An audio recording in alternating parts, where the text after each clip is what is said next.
Bah enseignant lelo na yé mokonzi ya ministère ya sous-secteur na ba inspecteur boyoka les toujours masanga koyokana ba renezo ko salema pona ko éviter ba dérapage etali parce que soupe toujours que na ba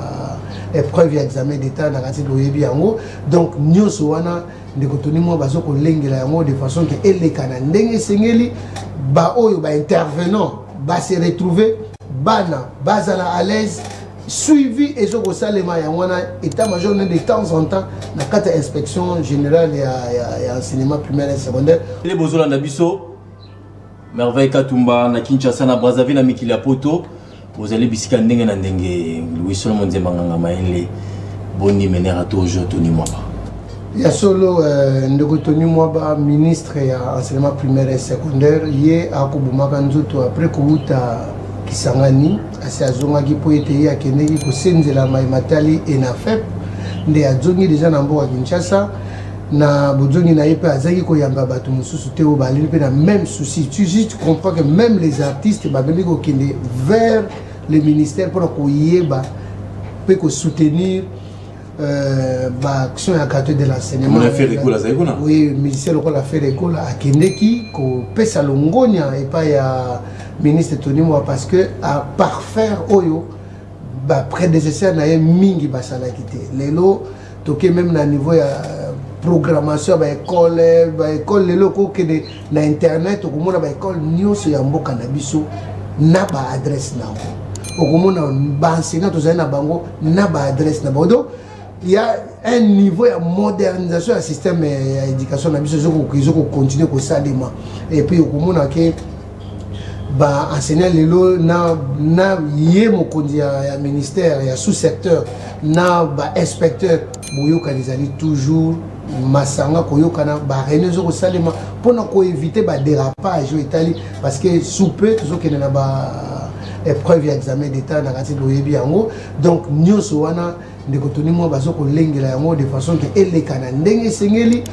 ba oyo ba intervenant ba se retrouver bana bazala à l'aise suivi et au salema ya wana état-major de temps en temps na carte inspection générale et enseignement primaire et secondaire pour na suivi ya kotala ne ba biloko lozo bongama na oyo kokenda ba province na oyo bana ba représenter à na ville à Kinshasa. Très bien, merci mon mboka Wilson Nzembanganga Maele ntundenga na lobaki tozape na mon mboka Serge yazali analyste politique indépendant ko kabola makanisi est-ce que ba enquête ozali ko sala c'est vrai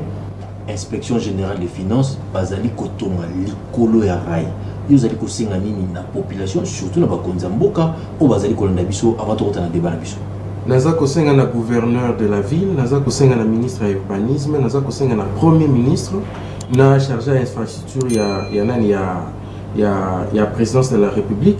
bakende ko vérifier oyo tozali ko loba soki ezali solo to lokuta po soki ezali ya solo pourquoi ko dépenser mbongo ya l'état na eloko oyo ekobuka malobi sinon soit IGF place azoko tonga nde tokobuka ou alors tozala obligé to déplacer barai wana ou alors ba ce qui ba chemin de fer na ville à Kinshasa et kozala kali susute en ce moment là tout ça la eloko nini parce que déjà ville na biso na plus de 10 millions d'habitants au-delà de 3 millions na ba ville nyonso ya mokili il faut kozala chemin de fer siko tozo kende wapi est-ce que tozo kende na destruction ya ville tout ce qui est une dépense inutile alors que est bengami inspection générale des finances yene muta akotala donc ba inspecteur eza bato ba vérifiaka comment est-ce que akoki kozwa idée ya kokende autorisation de bâtir d'abord azola kiango wapi na vérifier ba dossier wana te mais na lekili boso plusieurs fois nazo mona ndenge chantier eza kokola ezali mosolo ya l'état quand on va stopper chantier wana bakende ko vérifier ba stopper chantier wana po ba attribuer ba mon terrain musuba ko kotonga il n'est pas dit que parce que ça IGF de mon côté ko kolobela yango donc bakende ko vérifier. Merci mon mboka Serge, j'espère que le message est qui oui so Nzembanganga Maele Serge tozali ba congolais to vani na mboka na biso le 30 juin awa to fêter 63 indépendance ya mboka na biso